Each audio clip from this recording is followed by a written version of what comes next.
গতকাল রাত থেকে সোশ্যাল মিডিয়া উত্তপ্ত।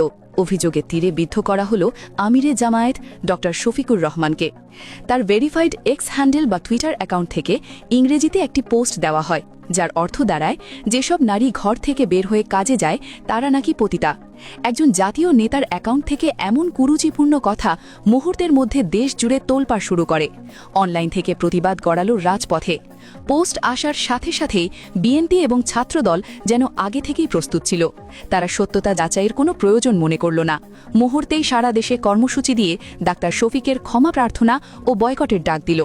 কিন্তু প্রবাদ আছে, চোরের 10 দিন তো গৃহস্থের 1 দিন। অপবাদ দিয়ে শেষ পর্যন্ত পার পাওয়া গেল না। 24 ঘণ্টার মধ্যেই জামায়াতের মিডিয়া বিভাগ এক জরুরি সংবাদ সম্মেলন ডেকেছে। সেখানে কোনো রাজনৈতিক ভাষণ নয়, বরং দেওয়া হয়েছে অকাট্য টেকনিক্যাল প্রমাণ। জামায়াতে ইসলামের আইটি এক্সপার্টরা লাইভ দেখিয়ে দিলেন যে আমিরে জামায়াতের অ্যাকাউন্টটি হ্যাক করা হয়েছিল। আর এই হ্যাকিং কোনো সাধারণ হ্যাকার করেনি, এর পেছনে রয়েছে রাষ্ট্রের সর্বোচ্চ দপ্তরের হাত। সংবাদ সম্মেলনে জামায়াতের আইটি সেল সরাসরি আমিরে জামায়াতের মেইলে প্রবেশ করে দেখিয়েছে যে সেখানে একটি শক্তিশালী ফিশিং লিঙ্ক পাঠানো হয়েছিল। খুব জটিল কোনো ম্যালওয়্যার ব্যবহার করে পরিকল্পিতভাবে এই অ্যাক্সেস নেওয়া হয়। আইটি টিম প্রমাণ করে দিয়েছে যে এটি কোনো যান্ত্রিক ত্রুটি নয়, বরং একটি সুগভীর ষড়যন্ত্র। আজকের সবচেয়ে ভয়ঙ্কর তথ্যটি হল এই হ্যাকিং করা হয়েছে কোত্থেকে। জামায়াতের আইটি সেল প্রমাণ করেছে আমিরে জামায়াতের মেলে যে ফিশিং লিঙ্ক এসেছিল তা এসেছে খোদ রাষ্ট্রপতির কার্যালয় থেকে। রাষ্ট্রপতি শাহাবুদ্দিন চুপ্পুর অ্যাসিস্ট্যান্ট প্রোগ্রামার সারোয়ারের অফিসিয়াল মেল অ্যাড্রেস ব্যবহার করে এই ভাইরাস পাঠানো হয়েছিল। শুধু মেল নয়, হ্যাকাররা যে আইপি অ্যাড্রেস ব্যবহার করে ওই অশ্লীল পোস্টটি দিয়েছিল, জামায়াতের টিম সেটিও ট্রেস করে ফেলেছে। বোঝাই যাচ্ছে এটি একটি রাষ্ট্রীয় স্তরের ষড়যন্ত্র। নিজেদের খনন করা কূপে এখন নিজেরাই পড়েছে এই ষড়যন্ত্রকারীরা। পুরো ঘটনাটি বিশ্লেষণ করলে দেখা যায় এটি ছিল একটি সাজানো স্ক্রিপ্ট। গতকাল যে স্ক্রিনশটটি ভাইরাল হয়েছিল সেখানে পোস্ট দেওয়ার সময় দেখা যাচ্ছিল মাত্র 1 মিনিট। এর মানে হল হ্যাকার গ্রুপ পোস্টটি দিয়েই সাথে সাথে স্ক্রিনশট নিয়েছে এবং লগ আউট করেছে। পোস্ট করার 1 মিনিটের মধ্যে স্ক্রিনশট তুলে ভাইরাল করা এবং সাথে সাথে ছাত্রদলের দেশব্যাপী কর্মসূচি সবই ছিল একই সুতোয় গাঁথা। কেন এই আয়োজন? কারণ রাজনৈতিক মাঠে কিংবা পাবলিক পালসে কোথাও এখন সুবিধা করতে পারছে না প্রতিপক্ষ।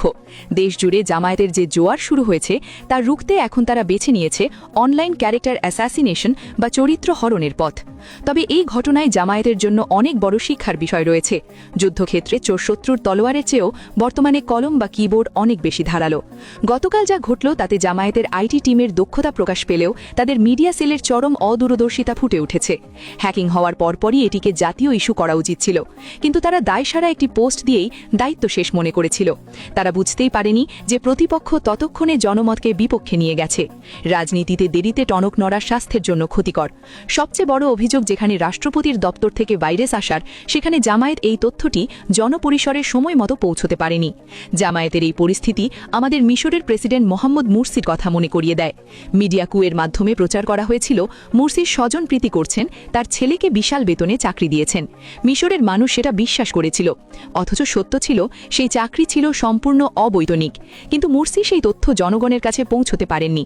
রাজনীতিতে শুধু সৎ থাকলেই হয় না, প্রোপাগ্যান্ডা সামলানোর মতো স্মার্টনেসও থাকতে হয়।